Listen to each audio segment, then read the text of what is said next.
I was a recreational user. I was a weekend warrior per se. Nothing that I'm proud of, but I started kind of stealing some stuff from my parents, from my dad, taking money. How did you deal with that from a mental perspective? Look at it as life thrown away. Look at it as it being an experience and starting all over again from day one. Welcome back, Novello Nation, to another episode of the Aaron Novello Podcast. We have with us a rockstar, special human being. He's a partner of mine over at EXP. He hails from Ventura, California, Mr. Eliseo Cisneros. I appreciate you taking the time to be with me here today, brother. Thank you so much for inviting me. I'm blessed and thankful to be here with you today. Yeah. 100%, man. And I always like to bring people to the platform that I think can, add value and be of assistance in some way to the audience. And, I've gotten to know you pretty well. I have the good fortune of working with you in a coaching capacity. And, what I've been hearing from people a lot now as the marketplace begins to become full of more friction, where things aren't happening as kind of easily and quickly as they were previously, and some deals are falling apart and things of that nature. I'm aware that it becomes very much so a mental game, and being able to, kind of deal with the ups and downs. I'm also aware that, other people deal with much more significant ups and downs, and you have over the course of your lifetime. So, I figured having a conversation about, mindset and kind of challenges and how they can shape you and mold you in a very positive way, even though at the initial onset, they're not that exciting or fun, would be helpful or useful to, the audience. So what I'm aware of is that usually there's like 3 stages in life. There's like from 0 to 18, just trying to figure stuff out. 18 to 40 is specialization and accumulation. And then 40 plus is about like expansion and contribution. And between that 18 to 40, there can be like kind of a darker period. And usually people have one, right, of some form or fashion. I know a lot of very successful people who have had a dark period, right? And I guess for you personally, we were sharing off camera, like you went to college and had these aspirations of, being successful in the business world. And you initially got into the real estate game via kind of mortgages. Is that correct? Yeah, that's correct. Yeah, I actually graduated class of 2003 from San Diego State University. I got a bachelor's degree there. And then, I actually, to be honest with you, Aaron, initially I wasn't even thinking about going into real estate. I wanted to be a stockbroker. But having a college degree and not having the experience and that, companies like Morgan Stanley, Goldman Sachs, or these other big financial institutions that they require, not only they require the degree, they also require at least 4 to 5 years of experience. So I had the degree, but I did not have the experience.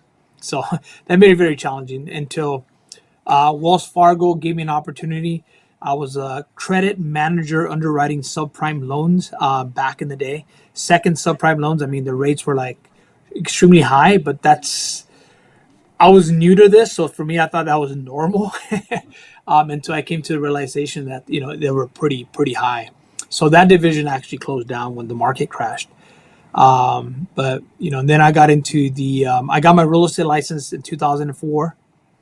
I started working with a mortgage broker back then, and I did okay. I wasn't doing phenomenal because a lot of these people wouldn't qualify, and the stated programs, I just couldn't see myself having people make additional money when they really were making additional money so they can qualify for a property at that point in time, Yeah. So, but yeah.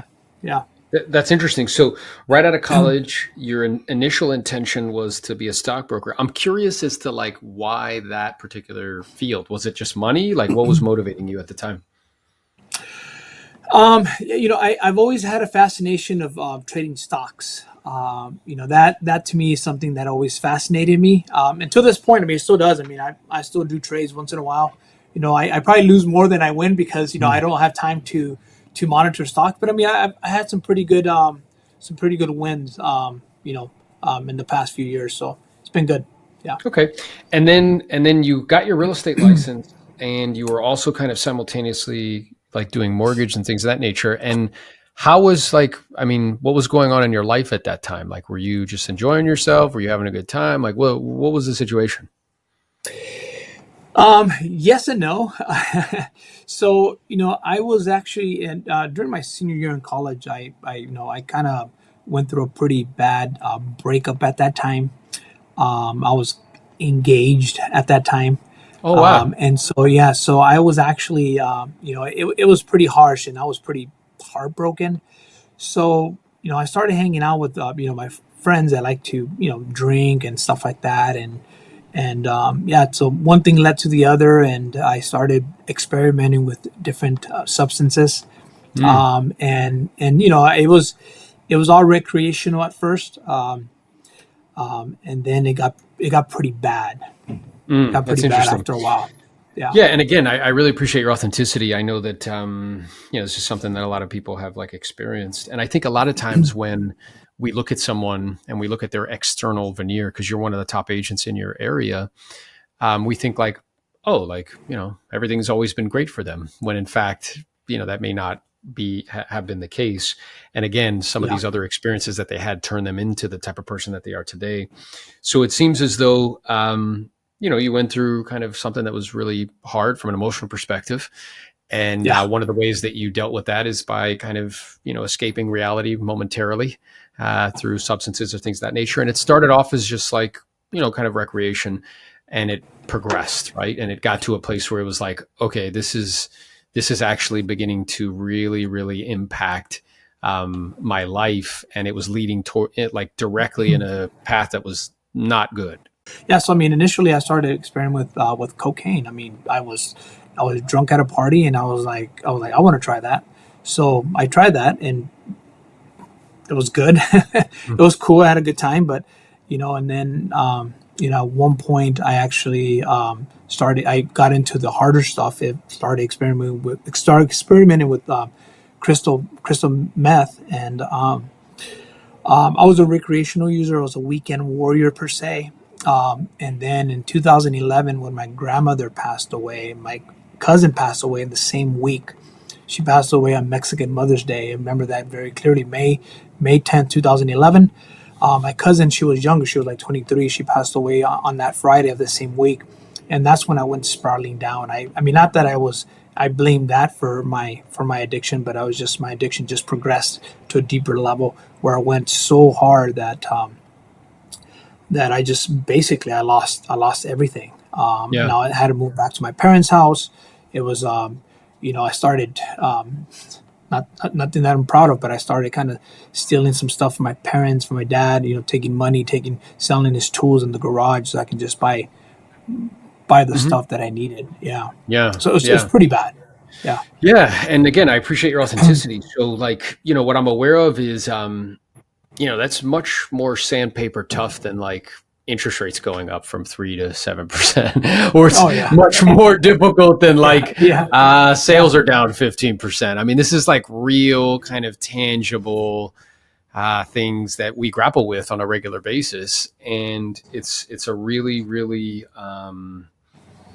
difficult thing to come out of. So I even asked you, because I was like, hey man, like from a mindset perspective, because that's really tough. Like not only is it tough to watch, what you've built up until that point dissipate, and tough to kind of end up back, at your parents' house and doing some of the things that you just described doing. It's also tough to have those people around you kind of like watch that, because I know they love you and care about you and they want what's best for you. So like, how did you deal with that from a mental perspective? Because here you are again, you're like one of the pillars in the real estate community in Ventura. You're one of the best agents in that area. Like, how did you turn that ship around? Because that's a big U-turn, bro. Like that was heading not in a good place, and now it ended up in like a really good place. Yeah. Yeah. And I'll be upfront with you. It was very tough. I actually got arrested a few times, twice by the same police officer. And the second time he told me, "Hey man, I'm just trying to help you out." At that point in time, I had a clean record. And so I told him, how are you going to help me out by ruining my record? So my ego was off the roof. I was upset. And actually, him and I actually went to the same school. He went to San Diego State. Because the first time he arrested me, he told me, man, you seem like a very smart guy. Why are you messing with stuff like this? And then we had a conversation. He told me he went to San Diego State. I go, I was joking with him at that time. I go, the irony here is that one of us is a hero, one of us is the villain. My ego is out the roof. Oh wow, So, really? Like even then, like yeah, you were viscerally pushing people away that were trying to help you. yeah. So, and then the third time, I mean, I got arrested because I got arrested for possession. I was using in a van, and somebody called the police, and the cops came and they arrested me. And that's when I realized, like, what am I doing with my life? I did not go to college so I can be some type of junkie. I went to college because I wanted to be someone successful. Although, Aaron, I will be honest with you. I mean, between that time and a year back, I would get on my knees and ask God. I mean, God, if you're real, change my life. Change my life. If you're really the God that people say you are, please change my life. And then I firmly believe God answered my prayers, because my mom, she took me, hey, I'm taking you to your uncle in Tucson, Arizona, and I'm taking you to a sober living home. That's it. Period. End of story. I go, okay, mom. I'm not gonna fight you in this. I do want to change my life. I'm ready to quit. So I went, and from there on, I remember very clearly September 20th, 2013 was the last day that I used, and I went to a sober living house. It's called the Hedrick House in Tucson, Arizona. God bless them. They helped me change my life. Yeah, That's it awesome, was. brother. Yeah, Yeah, so it sounds like you've hit this kind of place where you were like, man, what am I doing? And then it took all until you got to that place, and then your mom kind of stepped in and just like, hey, this is what's going to happen. And then I'm wondering, because even then, I know when you say that, it's like, okay, but I'm imagining it wasn't just like, okay. So like, I'm imagining it was still difficult, physical, mentally, spiritually, and emotionally. So like, how did you, because I'm aware, like when you go through something like that, brother, there's nothing in life you can't do, like nothing. Like a seller tells you like, hey, I'm mad at you because you didn't put the sign out. You're like, okay, like we'll figure it out. Or like somebody, there's nothing that's going to really, really rattle you because you've seen kind of an experience and actually viscerally felt things that a lot of people haven't. So I'm imagining that it wasn't just like easy peasy. So I'm imagining that it was still something like you had to, and continue to, but like particularly then, like work on mentally, like physically and emotionally. Is that right? Yeah. No, that you're spot on. In fact, I'll be honest with you. I mean, that day when I left, see this case here. Mhm. See this case on my phone. Actually, I had a case on my other phone. I told the guy that I was partying with that one night. I go, here, bro, give me something. I'll trade you for my case. I took that with me to Arizona, and I was still using it all the way to Arizona. And then I ran out, and all I did was just I slept throughout. I slept for almost days because of that. Anyways, to make a long story short, we called that house. They go, no, you have to be sober for 3 days. So I stayed at my uncle's house for 3 days until I sobered up. And then I went over there. But I will tell you, I was depressed over there. I mean, I cried for like 3 days because I was like, man, I just can't believe I threw like basically all my 30s life away. Because in your 30s, I used to hear that in the 30s, that's when you're supposed to flourish in your career. That's when you kind of start growing big time. And I was like, oh my God, I kind of threw my 30s away. And I was like, what am I going to do with my life now? Because at that point in time, I was 37 years old, you know? So, 37 years old. And I was like, man, if I know a lot of 30-year-olds are already doing big things, and I'm over here, starting from the ground up. So, it did mess with me. I'm not going to lie to you. But I talked to a couple of mentors that were, they're older than me and doing it. He goes, hey, you know what? Don't look at it as life thrown away. Look at it as it being an experience and starting all over again from day one. You're blessed to be alive. You're blessed to have an opportunity to start over again, because there's people that in your shoes that did not make it. Yeah, the majority, I imagine, don't, you know? Yeah. So I wrote down something like one is like this idea, like it's never too late. So like I get how you were like mourning, like, oh man, like these 30s, I could have been spending my time doing something else. And yet here we are on this podcast and you're one of the top agents in a geographic area. So I think it's such an amazing like testament to the fact that like, you know, it's never too late and you can go through some really difficult things and still, you know, come out the other end and, you know, Yeah. be as successful as you want to be in any particular trade or craft or whatever it is you choose to do, or just in life in general. Now, I wrote down as you were speaking to me, I started to kind of think about this idea that things don't happen to you, they happen for you. So I'm wondering, like how do you think this experience was for you, and what did you take from it? Like, what are your superpowers that you have now because you experienced that? I imagine one is like tolerance, you know, for other people. I imagine one is compassion for other people, because a lot of people judge people like that, like, oh, you're just like a dirtbag or something, and it's like compassion. But I really do believe that like things don't happen to you, they happen for you. So how do you feel like that happened for you? And then what are your superpowers that you think came from it? Yeah. Good question. So yeah, I mean, it's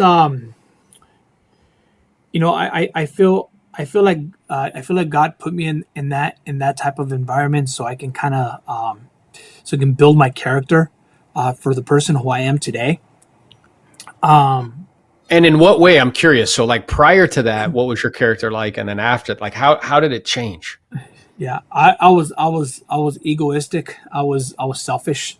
I was I feel like I mean, I wasn't mean to people, you know, because I wasn't out there robbing and stealing, you know, burning other people for to get high or nothing like that. I was actually just, I was a liar. I was, you know, I was, I was kind of the worst of the worst in the character aspect of my life. But you know, once I sobered up, you know, I kind of, I know this is not a Christian podcast, but I got Yeah. saved at a church. I got saved at a church, and you know, you know, got into the Word of God, and I started going to meetings and stuff like that, and then my dad passed away in 2014. What really touched me was when my dad, sorry, Yeah, it's because good. my dad had never told me he loved me, and 2 weeks before he passed away, he said, "I love you, son. I'm proud of you." Yeah. Sorry. Yeah, it's awesome, brother. It's good. Yeah. So he told me he loved me, and I was grateful for that because again he never told me that before. And then 2 weeks later he had a stroke. And my mom called me, "Hey, you know what? I'm gonna have to ask you to come back to California." And at that point, I kind of was already getting established in Tucson. I didn't really Oh, want to go back to California because I already had a job at a nonprofit. It's kind of like those nonprofits that give grants to first time home buyers. okay. So it was kind of like a home counselor because I use my license and stuff like that for that. And I was actually planning on getting my license in Arizona. I wanted to become licensed in Arizona, sell roast in Arizona. So that was my goal, right? But my mom called me and said, "Hey, you know, I need for you to come back. Your dad had a stroke, and I don't think he's gonna make it." So I went back, although the house that I was in, the Hedrick House, the sober living facility, they told me, "Hey, I don't recommend you leave yet. I recommend you stay here for another 6 months. Before you leave, come back." I was like, "All right." Well, I went over there. I didn't come back. Okay. When I was there, my dad passed away, and I remember when he passed away because I was sad, and my one of my cousin he was using at that time had one relapse, and I sobered up again. Never again have I touched it since 2014. I never touched another drug or substance or anything from that point in time because I made a promise to my dad that I would never let my mom down. So I'm trying to, you know, to this day I kept my promise. You know, I remember going back into real estate, and hopefully I'm answering your question. Yeah, yeah. But again, get back into real estate. I mean, I remember I didn't have a car. I was staying at home with my mom in one of her rooms. She asked my younger brother to move back with her because she wanted her grandkids, my nephews and my niece and nephew to keep her company. So I was staying in a room full of stuff. She had some belongings, so it wasn't really my room, right? So I was staying in the room. I had a bed there. I was staying there. I was borrowing her a car so I can go out there and sell real estate, And I remember when I got into real estate, that's where I kind of met Carmen. It was at an office, Century 21 office. Well, we didn't really talk, but anyways, that's besides. She'll come later. I was selling real estate. I was door knocking. I was doing everything, and I was actually doing side jobs for a handyman, so I can have enough money so I can pay for the gas and buy lunch and pay for my mom's gas. But my mom's car, I always had to bring it back by 3 o'clock because she had errands to run. So I would work my butt off from 7:30 all the way to 3 o'clock. I would door knock. I would make phone calls. I would do everything. It was 6 months before. No, I'm sorry. It was 4 months before I took a listing. And my mom was like, "What are you doing, son? You have a college degree. You should go back. You should get a real job. Real estate's not giving you anything." But I did not give up, Aaron. I did not give up because I knew that I was going to be successful in this business as long as I didn't give up. I remember I took a listing. It was a for sale by owner. It was actually a realtor from outside the area that hired me to sell her property.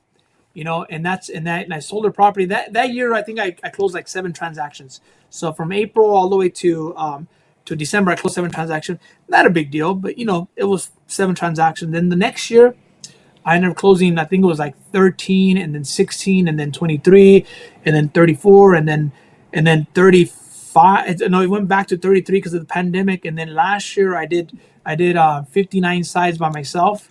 So that for me that was pretty strong. And then with my wife, we closed 80 transactions last year. We made in GCI it was $978,000 between both of them, but we also made a couple trades. Made $100,000, so that threw us over the top and making 7 figures. Yeah, so that was like from meth to doing millions. Hey, that's your book, bro. From Meth to Millions. That's a fantastic, dude. And it's just such a wild like trajectory because I feel like a lot of people, they tell themselves all these stories as to why they're not able to do it. And here you are, like based on what you're describing to me, I'm taking notes while you're speaking. Is like, that whole experience kind of forged your character, where previously you were like selfish and like only thought about yourself and kind of ego based. And now, you're much more compassionate and like you think about other people. Now I'm wondering, I guess from a mindset perspective, because I'm aware, that particularly that initial building stage, I mean, that's tough, bro. Like, knocking on doors and all that shit, doing 7 deals, lots of rejection, trying to figure shit out. Did the experience that you had and the kind of hardship that you went through, was it helpful? Did it help you through that? Because you're like, hey man, if I could get through that, I could do anything. That for me, that was very humbling. Very humbling to do such thing, because I could have easily, gone out there, maybe get a job somewhere, with the degree. But I mean, but I knew that it wasn't going to fulfill what I want to accomplish in life. So for me, it's like, I can't give up. I cannot give up. I have no choice. If I want to make it happen, I have to continue doing this. I know it's going to work. I know it's going to work because I see other people doing it. And I just kept going, Aaron. I love that, man. It's interesting. Even as you describe it to me, I watch your whole physiology change when you're like, I have to keep, it's just like you end up getting super dialed in. And I'm also aware that that's a superpower where it's like, look, I'm not going to let go. I'm just going to keep persisting. And if anything, that's led to a lot of your success. So my question to you would be, is like, what would you tell agents right now who are having like, like a mental, kind of gymnastics with regards to what's going on in the market, and they're a little bit concerned and things of that nature? Like, how would you suggest to them from a mindset perspective and a mental perspective to kind of push through and persist during a time that, perhaps there's a little bit of volatility? Yeah. So, I mean, what worked for me, I mean, I'm saying that from a personal experience. I mean, the morning routine, that's very critical. Waking up early in the morning, writing down, 10 things that you're grateful for, writing down 10 things you're going to accomplish for the day, 3 wins that you're going to tackle on that day. Mm-hmm. So that, and also proximity. Proximity, one of my good friends, he's actually, he's an EXP agent out in Rancho Cucamonga. He said, environment is key to success. And so surrounding yourself with the right person, with the right group of people, for example, with you, with Jose, with with Lars Hedenberg, and all the people within our circle, that think alike, that want to grow, want to become better. I think that drives you to want to become better as well. Knowing that just because you had a bad day doesn't mean you had a bad career. Bad day does not equal to a bad career. Yeah, and or even if you had a bad period. Yeah. And it's interesting because bad, I feel like it's there's judgment in it. It's more like, well, just even if you had like a period where like you weren't producing outcomes that were favorable, you had an extended period of time where that was the case, and now you're producing very favorable outcomes that a lot of people would like to be producing. So, this idea that if you just keep persisting, put things in perspective, that it's usually the people that continue to persist that win. And you're definitely one of those, brother. So here's my question to you is, my pleasure, man. It's awesome to be in proximity to you. So if people want to find you, if they want to connect with you, if they want to, send you referrals or things of that nature, where can they find you? Yeah, they can find me on Instagram. It's over at Eliseo Cisneros.exp. Awesome. And he's the real deal. He's an awesome dude. He'll give you his time, his energy, his effort. Again, we discussed this in preparation for connecting. Not only do I think this is timely from a mindset perspective, but I think a lot of people can benefit from your story, this idea of like redemption, this idea of the comeback, this idea that, you can have a particular period in your life and still be exceptionally successful and produce outcomes that are favorable and, do so for not only yourself, but also your family and those that depend on you. I think is a beautiful message that more people need to listen to. So if you guys liked this episode and you think somebody could benefit from it, be sure to smash the subscribe button and the like button so you can get, updated every time there's a new episode that comes out, and also share it with anyone that you think could benefit. So appreciate you, Ellie, and I look forward to connecting with you real soon. Thank you so much. Thank you, Aaron. We'll talk to you soon. My pleasure, brother. Bye-bye. Talk to you soon. Thanks.